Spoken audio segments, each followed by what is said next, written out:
का पुतला गिर गया, उसको लेके सवाल उठे, क्या कहते हैं? काल छत्रपती महाराष्ट्राचं आराध्य दैवत शिवाजी महाराजांचा एक पुतळा, जो छत्रपती शिवाजी महाराजांनीच 350 वर्षापूर्वी बांधलेल्या सिंधुदुर्ग किल्ल्याच्या राजकोट किल्ल्यामध्ये उभा करण्यात आला होता 8 महिन्यापूर्वी. तो ज्या पद्धतीनं आम्ही कोसळताना पाहिला, तो आमचा हृदयावरचा आघात कधी भरून निघणार नाही. महाराष्ट्राच्या म्हणजे हे राज्य छत्रपती शिवाजी महाराजांच्या नावानं ओळखलं जातं, चालवलं जातं. पण प्रधानमंत्री नरेंद्र मोदी यांनी एक पुतळ्याचं उद्घाटन केलं घाईघाईनं. लोकसभा निवडणुकीच्या मतांचा विचार करता इतक्या घाईनं उद्घाटन केलं की त्यांना सांगण्यात आलं होतं, या फडणवीस, मिंधे आणि अजित पवारांच्या सरकारला, की इतक्या घाईनं तुम्ही या पुतळ्याचं अनावरण करू नका. तरीही घाईघाईनं त्यांनी पुतळ्याचं अनावरण केलं. त्या पुतळ्याच्या बांधकामाविषयी, शिल्पकलेविषयी अनेक इतिहासकारांनी आक्षेप घेतला. त्यात इंद्रजित सावंत आहेत, स्वतः संभाजीराजे छत्रपती ह्यांनी त्याच्यावरती काही आक्षेप घेतल्याचं मी पाहिलं. तरी तो पुतळा घाईघाईनं बसवला आणि तो पुतळा काल कोसळला.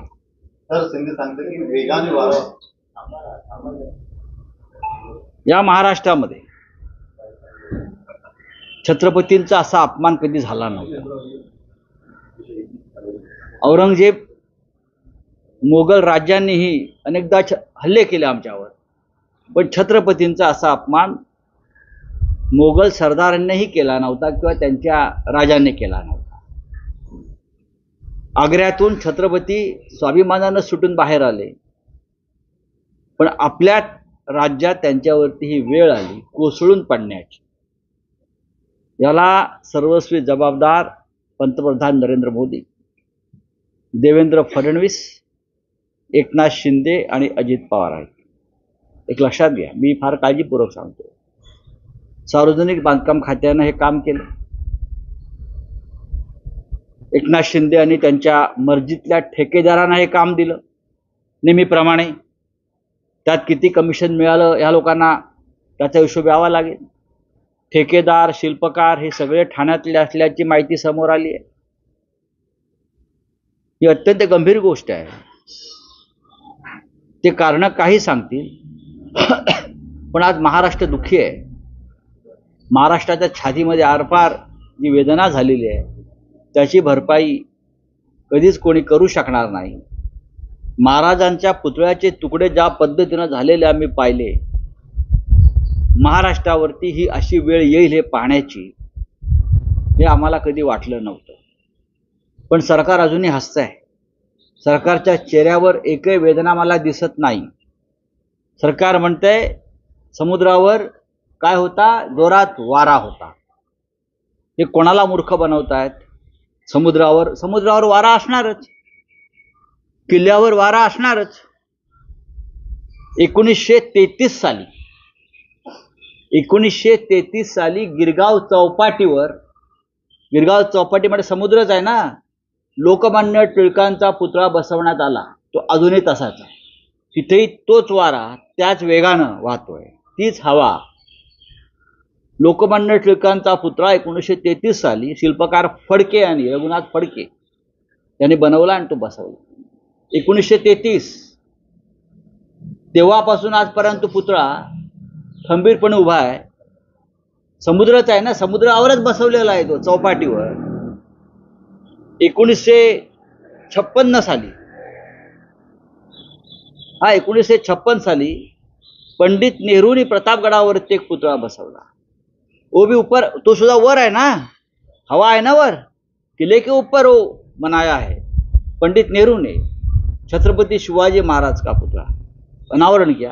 वो भी आज वही स्थिति में है. जिस स्थिति में उसको बनाया था और लगाया था। लेकिन 8 महीने में सिंधुदुर्ग किले पर प्रतापगढ़ भी शिवाजी महाराज ने बनाया, सिंधुदुर्ग किला भी शिवाजी महाराज ने बनाया। लेकिन ये जो बेईमान गद्दारों की सरकार है, उसने तो शिवाजी महाराज जी का जो पुतला बनाया वो टूट गया है। अच्छे मन से नहीं बनाया, राजनीतिक मन से बनाया। मैं तो सबसे पहले मुख्यमंत्री का इस्तीफा मांगता हूं कि आपने महाराष्ट्र की भावनाओं के साथ खिलवाड़ किया है। मैं जो पीडब्ल्यूडी मिनिस्टर है, जिसके अंदर ये सब जिम्मा है उसका, रविंद्र चव्हाण को बर्खास्त करना चाहिए, क्योंकि ये छत्रपती शिवाजी महाराजांना सुद्धा ह्या लोकांनी सोडलं नाही। छत्रपती शिवाजी महाराजांच्या कामात सुद्धा ह्यांनी लाखो कोट्यवधी रुपयाचा घोटाळा केला सार्वजनिक बांधकाम खात्यानं आणि या सरकारनं आपापल्या लोकांना टेंडर, आपापल्या लोकांना कामं दिली। अरे शिवाजी महाराजांना तरी सोडा, ज्यांचे शिवाजी महाराज लाडके होऊ शकले नाहीत ते लाडक्या बहिणींच्या गोष्टी करतात। याच्यावरती महाराष्ट्र स्वस्थ बसणार नाही। महाविकास आघाडी या विषयाचा अत्यंत गांभीर्याने विचार करते की काय पावलं उचलायची आणि पुढे कसं जायचं आहे। महाराष्ट्रातल्या जनतेला महाराष्ट्रात जे चाललंय, अगदी छत्रपती शिवाजी महाराजांच्या पुतळ्याच्या भ्रष्टाचारापर्यंत, ती प्रत्येक गोष्ट आम्ही सांगणार आहोत। तो हिंदी में बोलिए। जानना चाहेंगे, मुख्यमंत्री का भी बयान आया कि हवा ज्यादा थी इस मामले में, कंप्लेंट हवा उनके दिमाग में गई है, हवा ज्यादा नहीं है, हवा उनके दिमाग में है। यहाँ सर में हवा घुस गई है, इसलिए वो जमीन से ऊपर उड़ रहे हैं।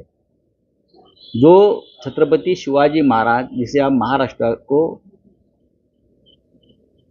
विश्वगुरु तो आप बन गए, ये तो विश्व पुरुष थे। और नरेंद्र मोदी प्रधानमंत्री जो आए थे सिंधुदुर्ग किले पर उनको उद्घाटन करने के लिए, इंडियन नेवी का प्रोग्राम था। बहुत ही जल्दबाजी में किया लोकसभा चुनाव से पहले। देखो हमने किया वो बताना था, श्रेयवाद की लड़ाई थी।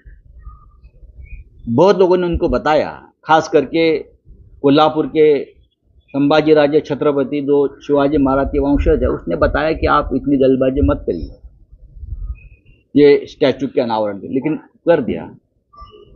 उसमें सामने आया है सभी ठेकेदार मुख्यमंत्री के थे। पुतला बनाने वाला ठेकेदार मुख्यमंत्री का गांव का था, ठाणे वाला। हाँ, अभी पुतला टूट गया। महाराष्ट्र के ऊपर बहुत बड़ा आघात हो गया है। इस प्रकार का चित्र भी हमें कभी देखना पड़ेगा कि इस महाराष्ट्र के राजा छत्रपति शिवाजी महाराज का इतना बड़ा पुतला हमारे सामने टूट जाएगा, बिखर जाएगा, वो भी उनके किले पर। अब ये बोलते हैं कि बहुत जोर से हवा चली। हवा महाराष्ट्र में जोर से चलती है, लेकिन फिर भी बहुत से पुतले समुद्र पे है और किले पे है, बनाए हैं। हवा आपके दिमाग में चली गई है सत्ता की। 1933 में गिरगांव चौपाटिया ने समुद्र में लोकमान्य तिलक का पुतला बनाया था 1933 में समुद्र में। वहां भी हवा है, वो भी समुद्र है, वो आज भी मजबूती से खड़ा है लोकमान्य तिलक का पुतला। हाँ, छत्रपति शिवाजी महाराज ने बनाया हुआ प्रतापगढ़ है, प्रतापगढ़ के ऊपर एक पुतला बनाया। पंडित नेहरू जी ने, प्रधानमंत्री पंडित नेहरू जी आए थे उस वक्त, उनके हाथों से उस छत्रपति जी के पुतले का अनावरण हुआ था। वो आज भी मजबूती से खड़ा है। लेकिन 8 महीने में सिंधुदुर्ग किले का छत्रपति शिवाजी महाराज का पुतला जिस तरह से उद्ध्वस्त हो गया, हमने देखा, वो बहुत बड़ी चोट है। भ्रष्टाचार उस काम में है जहां राष्ट्रभक्ति का नाम लिया जाता है। छत्रपति शिवाजी महाराज के काम में भी वो लोग भ्रष्टाचार करते हैं।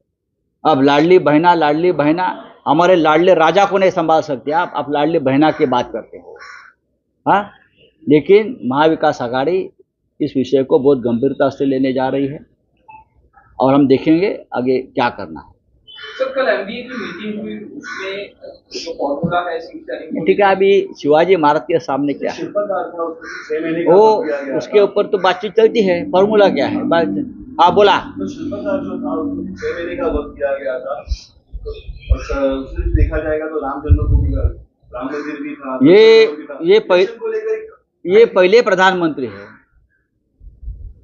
हाँ, ये पहले प्रधानमंत्री। हमारे मराठी में कहावत है, हाथ लावून तिथं सोनं होतं, लेकिन यहाँ तो प्रधानमंत्री जहां भी हाथ लगाते हैं उनकी मिट्टी हो जाती है। जहां जहां प्रधानमंत्री ने हाथ लगाया है, अयोध्या का राम मंदिर, पानी बरस रहा है। संसद बनाई नहीं, पानी बरस रहा है। जहां बहुत से पुलों का उजड़ गया, पुल उध्वस्त हो रहे हैं।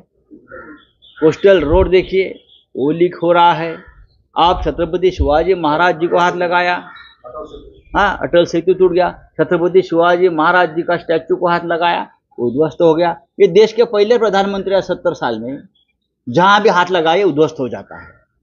देश भी उध्वस्त हो गया। ये ठीक नहीं है, चाहे श्रद्धा हो या अंधश्रद्धा हो, लेकिन ये हो रहा है हमारे देश। काल मुख्यमंत्री पनवेल गोवा महामार्गाच्या दौऱ्यात ये नाटक था। सबसे ज्यादा भ्रष्टाचार उस रोड पर हुआ है और सबसे ज्यादा कमीशनबाजी ठेकेदारों से मुख्यमंत्री के लोगों ने मुंबई गोवा रोड पर की है, सबसे ज्यादा। चलिए, थैंक यू।